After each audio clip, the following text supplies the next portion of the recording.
हर पंछी की एक अपनी उड़ान की सीमा होती है।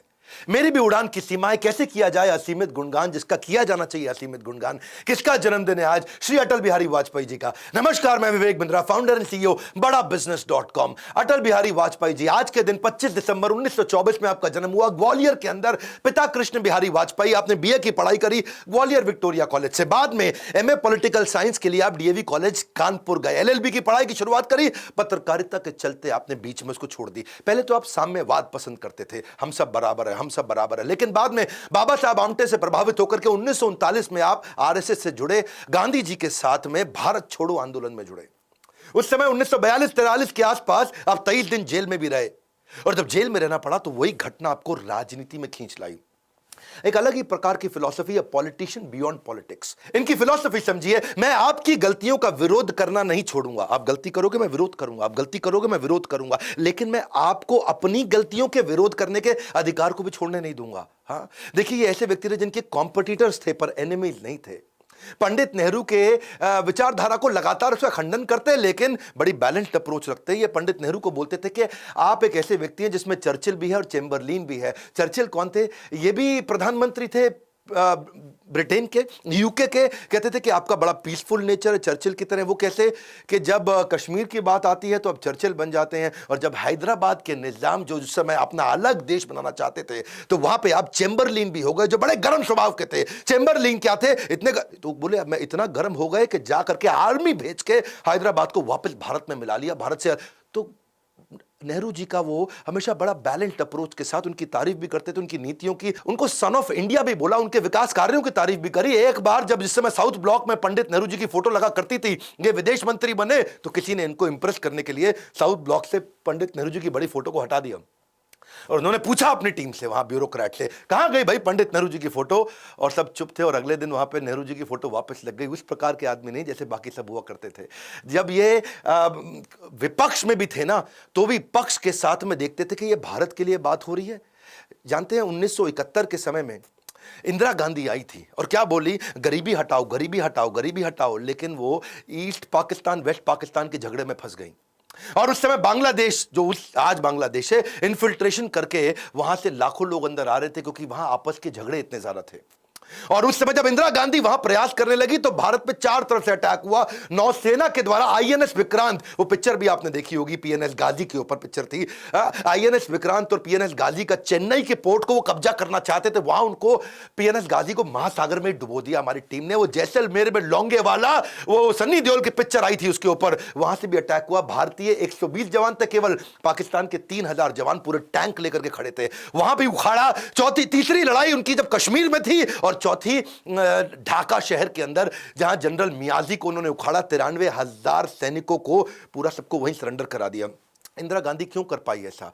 क्यों कर पाई? इसीलिए कर पाई क्योंकि वाजपेयी बोले कि यह देश की बात है, आप चिंता मत करिए। वहां विपक्ष उस समय इंदिरा गांधी को तंग करना चाहता था। वो ये कहते थे कि गरीबी हटाओ के चक्कर में आप कहां विदेश के झगड़ों में लग गए, बांग्लादेश के झगड़े में लग गए। लेकिन वाजपेयी ने कहा जब बात देश की आ रही तो सब चुप रहेंगे, पूरा का पूरा विपक्ष हमारे साथ एकजुट होकर आपको सपोर्ट करेगा। ऐसा नहीं आजकल के समय में जहां पे पूछा जाए बस सर्जिकल स्ट्राइक का प्रूफ दिखाओ, हमारे को प्रूफ दिखाओ। कोई प्रूफ नहीं मांगा। वहां पे प्रतिपक्ष होने के बावजूद आपके निर्णय के साथ विपक्ष खड़ा रहेगा, यह वाजपेयी जी ने कहा। हास्य में, रुदन में, तूफानों में, अमर असंख्यक बलिदानों में, उद्यानों में, वीरानों में, अपमानों में, सम्मानों में, उन्नत मस्तक, उबरा सीना, पीड़ाओं में पलना होगा, कदम मिलाकर चलना होगा, कदम मिलाकर चलना होगा। ऐसा डाइवर्सिटी इंक्लूजन था। इसके अलावा पहले नॉन कांग्रेस प्राइम मिनिस्टर थे जिन्होंने 5 साल अपने पूरे किए। उससे पहले सरकारें आई और चली गई हैं, लेकिन ये एक ऐसे व्यक्ति थे सबको साथ लेके चलते थे। डाइवर्सिटी इंक्लूजन, इतना सबको साथ लेने की क्षमता थी कि लोगों की आइडियोलॉजी अलग, ऑब्जेक्टिव अलग, एस्पिरेशन अलग, ये उनको जोड़ लेते थे। लीडर ऑफ लीडिंग लीडर्स को भी जोड़ लेते थे। एनडीए गवर्नमेंट का जब उन्होंने बनाया, जब लोग उनको समर्थन दे रहे थे, तो उसमें हर प्रकार के लोग थे। 24 पार्टियों को साथ में लिया। मेरी बात समझना, 24 आइडियोलॉजीज हैं, ये 24 फिलॉसफीज हैं। हर लीडर को, 24 प्रकार के लीडर को, जो अलग अलग प्रकार से सोचता है, वो घोड़े से सब अलग दिशा में जा रहे हो, रथ को उल्टा के छोड़ेंगे, पर उन घोड़ों को भी साथ में कैसे लेके चलना है। ये जेडीयू और एलजेपी आपस में खूब लड़ते थे, लेकिन वाजपेयी जी के साथ एक साथ चुप होकर के उनके साथ हिस्सेदारी करते थे एनडीए को आगे बढ़ाने में। ये क्या कहते थे कि भाई पर्पस पोल्यूशन से ज्यादा बड़ा, कभी पोल्यूशन के चक्कर में नहीं रहे। एक ऐसी कहानी सुनाऊंगा, आपकी बुद्धि चकरा जाएगी। 1994 में जब कश्मीर मुद्दे में जेनेवा मानवाधिकार सम्मेलन में पाकिस्तान ने भारत की संप्रभुता को ललकारा था, बेनजीर भुट्टो ने जाके यूएन में शिकायत कर दी। वहां पे धारा 370 और कई प्रकार की बातें, और कश्मीरियों को हम तंग कर रहे हैं, ऐसा करके बेनजीर भुट्टो पहुंच गई यूएन में। अब नरसिम्हा राव सरकार थी उस समय 1994 में। अब नरसिम्हा राव जो थे ना, वो बहुत बुद्धिमान थे लेकिन बोल नहीं पाते थे अच्छे से।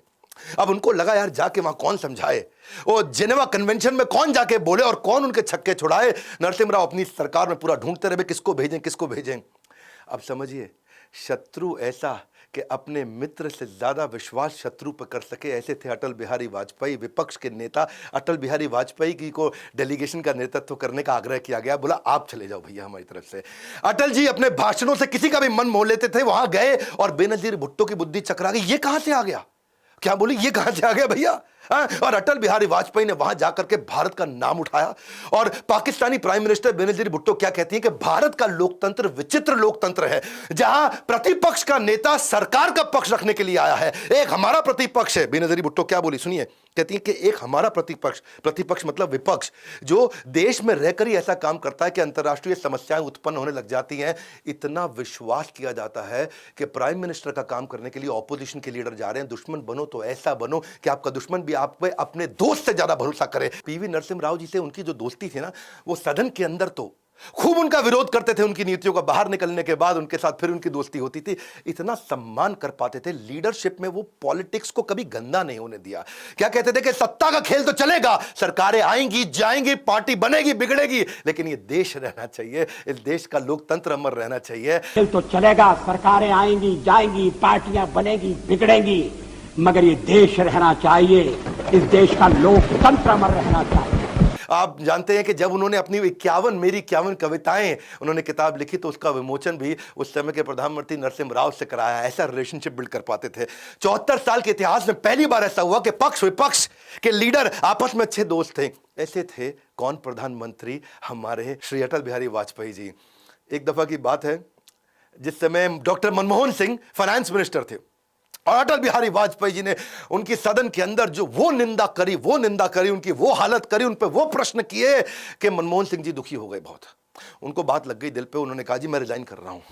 समझिए क्या कहा, मैं रिजाइन कर रहा हूं। नरसिम्हा राव जी के पास चले गए। नरसिम्हा राव उनको समझाते रहे, अरे रुक जा भैया रुक जा, अरे रिजाइन करने की जरूरत नहीं है। लेकिन मनमोहन सिंह जी अड़ गए, अब तो मैं रिजाइन, मेरी बेइज्जती हो गई जी, मेरी बेइज्जती हो गई। और हुआ क्या, बाद में नरसिम्हा राव जी ने कहा कि यार हमारी पार्टी में तो कोई समझा नहीं पा रहा है, वाजपेयी जी आप ही समझाओ भाई रिजाइन ना करें। वाजपेयी जी उनको बोले पर्सनल मत लो, ये हमारा प्रोफेशनल है, ये तो हम केवल आपकी नीतियों के अगेंस्ट है, आपके अगेंस्ट थोड़ी है। और मनमोहन सिंह जी उनकी बात मान गए। अगर लीडर हो तो ऐसा लीडर हो कि आपका शत्रु भी अपने मित्र से ज्यादा विश्वास आप पे करे। 1998 में जब कांग्रेस की सरकार 270 वोट पे थी, बीजेपी था ये 269 पे था, इनकी सरकार गिर गई। पार्टी तोड़कर सत्ता हासिल करने का उनके ऊपर जो है आरोप लगा, और बोले कि क्या आप ये एक वोट को किस तरह से लेंगे। जब इस प्रकार के कुछ आरोप लगने लगे तो उन्होंने शरद पवार की कहानी सुनाई कि शरद पवार कांग्रेस से अलग होकर के उन्होंने अपनी एनसीपी बनाई, पार्टी तोड़ के एनसीपी बनाई और महाराष्ट्र के सीएम बने। वो क्या बोले, पार्टी नहीं तोड़ेंगे हम, पार्टी को तोड़ के अगर सत्ता मिले तो मैं ऐसी सत्ता को हाथ लगाना तो दूर चिमटे से भी छूना पसंद नहीं करूंगा। शरद पवार ने अपनी पार्टी तोड़कर हमारे साथ सरकार बनाई थी, मैंने तो ऐसा कुछ नहीं किया। पार्टी तोड़कर सत्ता के लिए नया गठबंधन करके अगर सत्ता हाथ में आती है तो मैं ऐसी सत्ता को चिमटे से भी छूना पसंद नहीं करता। उस समय खैर कांग्रेस के लोग उन पे बहुत हंसे थे, और उन्होंने क्या कहा कि आज तुम मुझ पे हंस रहे हो ना, एक ऐसा समय आएगा जब पूरा देश तुम पे हंसेगा। वैसे उनकी कही बात 2014 और 2019 में सत्य हो ही गई। 18 राज्यों के अंदर बीजेपी की सरकार आई और कांग्रेस केवल 52 सीटों पर सिमट के रह गई। 17 राज्यों में तो कांग्रेस अपना खाता भी नहीं खोल पाई। बहरहाल ये बात आज की ना कांग्रेस की है ना बीजेपी की है, ये बात उस लीडर की है जो अजात शत्रु है। धीरा धीर जना प्रिया प्रिया करो, क्या अर्थ हुआ? एक ऐसे लीडर था जिसे धीर अधीर दोनों पसंद करते थे। धीर वो जो स्टेबल माइंडसेट का है, अधीर वो जो बड़ा गुस्से वाला है, धीर वो जो मित्र हो, अधीर वो जो शत्रु हो। इनको सभी लोग बड़ा पसंद किया करते थे। ये एकमात्र ऐसे लीडर थे। 1976 का मैं एक किस्सा बताऊंगा आपको। श्रील प्रभुपाद जिन्होंने इस्कॉन की स्थापना करी थी, दुनिया भर में गीता सिखा रहे थे, उन्होंने अपने आज के जो चेयरमैन है इस्कॉन के, श्रील गोपाल कृष्ण गोस्वामी महाराज, उनको भेजा वाजपेयी जी से मिलने। उस समय वाजपेयी जी फॉरेन मिनिस्टर थे, ये इमरजेंसी के बाद की बात थी, और विदेश मंत्री थे। और उनको जाके रिक्वेस्ट किया कि हमारे 500 शिष्य ऐसे हैं जो दुनिया भर में हैं, उनको हम इंडिया लाना चाहते हैं और यहाँ पे आकर के भगवत गीता सिखाएं और उनको रहने के लिए परमानेंट वीज़ा दे दें। वाजपेयी जी ने उनको इतना सम्मान दिया, और जब भगवत गीता की बात आई तो वाजपेयी जी के इस सम्मान को देखा और उन्होंने आकर जब श्रील प्रभुपाद को बताया, श्रील प्रभुपाद ने वहीं पर उसी समय पर भविष्यवाणी कर दी थी कि ये व्यक्ति आगे चल के प्रधानमंत्री बनेगा। वैसे ये भविष्यवाणी तो पंडित नेहरू ने भी एक बार करी थी कि ये व्यक्ति ज़रूर प्रधानमंत्री बनेगा। जब उनकी स्पीच सुन करके वो बिल्कुल अवाक रह गए थे, हक्के बक्के रह गए थे। वाजपेयी जी की लीडरशिप बाय एग्जाम्पल थी। उन्होंने हमेशा जब वो सरकार में आए, देखिए एक बार तो 1980 में उन्होंने बीजेपी बनाई, 1984 में केवल 2 सीटें मिली। उस समय इंदिरा गांधी जी का देहांत हुआ था तो सबका सेंटिमेंट कांग्रेस की तरफ चला गया था। तब इनको केवल 2 सीटें मिली। 2 सीटों से ही आगे बढ़े धीरे धीरे। आगे चल के ऐसा समय 13 दिन की सरकार बनाई, फिर 13 महीने की सरकार बनाई, और फिर 1999 से 2004 तक पहली सरकार नॉन कांग्रेस की जिसने अपना टर्म पूरा किया। बहरहाल जब ये पहली बार सत्ता में आए, आते ही इन्होंने पाकिस्तान को मैसेज दिया कि भैया तुम किसी को भी चुन सकते हो, अपना पड़ोसी नहीं चुन सकते। तुम्हारे पड़ोसी हम हैं, हमारे पड़ोसी तुम हो। कठिन समय में पड़ोसी पड़ोसी के काम आता है, क्यों नहीं हम और आप एक हो जाएं और दोस्ती करें। 1999 में जो लाहौर में जो समझौता हुआ, उसके बाद उन्होंने सदाई सरहद नाम की एक बस सर्विस भी चालू करी दिल्ली से लाहौर तक।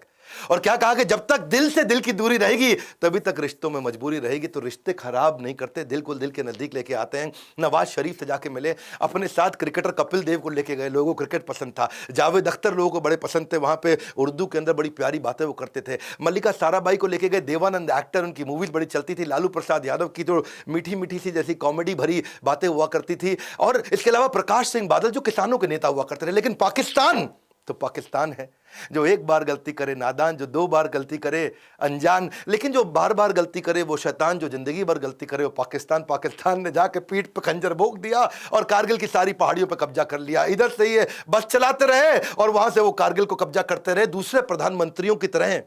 याद रखना, वाजपेयी थे भाई, ये दूसरे प्रधानमंत्रियों की तरह निंदा कर रहे हैं। मुंबई पर अटैक हुआ, कसाव आ गए, हम बड़ी निंदा करते हैं, कड़ी निंदा करते हैं। बोले निंदा फिंदा कुछ नहीं, जिंदा नहीं छोड़ूंगा। और पूरा कारगिल जीत के आए, सबको उखाड़ दिया।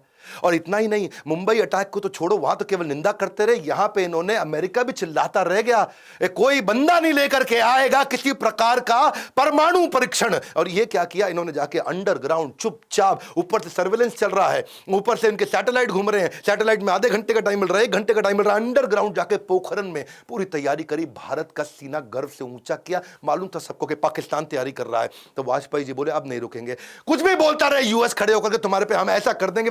नहीं सुनी किसी की। 98 में पोखरन के अंदर ही सफल परमाणु परीक्षण किया, पूरे देश को खड़ा किया। उसके बाद जब लोगों ने बोला अब क्या करोगे, बोला बड़ा सिंपल सिद्धांत है, नो फर्स्ट यूज। क्या है? No first use. पहले हम यूज नहीं करेंगे, पहल मैं करूंगा नहीं, दूल मैं छोड़ूंगा नहीं। वन मोर टाइम, पहल मैं करूंगा नहीं, दूल मैं छोड़ूंगा नहीं। डरता मैं किसी से नहीं, क्या हार में, क्या जीत में, किंचित नहीं भयभीत में। 2004 में इन्होंने सोचा कि भाई इतने दिन से क्रिकेट बंद कर रखा है, हो गया कारगिल, बात पुरानी हो गई, वापस क्रिकेट के द्वारा रिलेशनशिप बनाते हैं। सौरव गांगुली को बुलाया और क्या बोले, पकड़ो बल्ला, मैच भी जीतिए और दिल भी जीतिए। ये रिश्ते बनाना जानते थे, लोगों को साथ लेके चलना चाहते थे। Politician beyond politics. एक और उदाहरण देता हूं, रामलीला के मैदान में ये कहानी बड़ी सुंदर, 1977 की बात थी। इमरजेंसी के अगेंस्ट उन दिनों उनकी पार्टी थी जनसंघ, तब बीजेपी नहीं थी। जनसंघ पार्टी को लीड करके रामलीला मैदान में चाहते थे हजारों लाखों लोगों को इमरजेंसी की नीतियों के खिलाफ जाके बात करें। इंदिरा सरकार में संजय गांधी जी ने एक दिलचस्प चाल चली। उन्होंने क्या किया कि भैया 1973 में बॉबी मूवी आई थी, एक सुपरहिट मूवी थी, है जी, हम तुम एक कमरे में बंद हो और चाबी खो जाए। लड़के लड़कियां बड़े एक्साइटमेंट से देखते थे, कमरे में हम और तुम बंद और चाबी खो जाए, बड़ा मजा आ जाए। और उस समय बॉबी जो है अपना बिकनी में आई थी उस समय, और बड़ी एक्साइटमेंट थी। संजय गांधी ने बोला आज संडे नहीं है, शायद उस दिन थर्सडे था, बोला आज थर्सडे के दिन इनके कोई पहुंचे नहीं रैली के अंदर, आज मूवी चला देते हैं। शाम को 5 बजे उन्होंने मूवी दूरदर्शन पर चालू कर दी। और लेकिन हुआ क्या, डिम्पल कपाड़िया की बिकनी भी लोगों को रोक नहीं पाई। लोग चाबी खो जाए ये बात नहीं रोक पाई, हम कमरे में बंद हो जाए ये बात नहीं रोक पाई। लोग कमरे में बंद नहीं हुए, रामलीला मैदान हजारों लाखों लोगों से भर गया। अटल जी एक ऐसे नेता थे जिनको लोग पसंद करते थे। सर्दी थी, बारिश थी, लेकिन उस दिन भी रात 10 बजे तक लोग रुके, अटल जी की सारी वो स्पीच को ध्यान से सुना। ये तो ऐसे व्यक्ति थे जो प्रेम करते थे सबसे सारे धर्मों से। ऐसा व्यक्ति नहीं जो उन पे उंगली उठा दे। समोहम सर्वभूतेषु, समोहम, मैं समान हूं सर्वभूतेषु, सभी धर्मों के लिए। भारत में ऐसे भी कई नेता हैं जो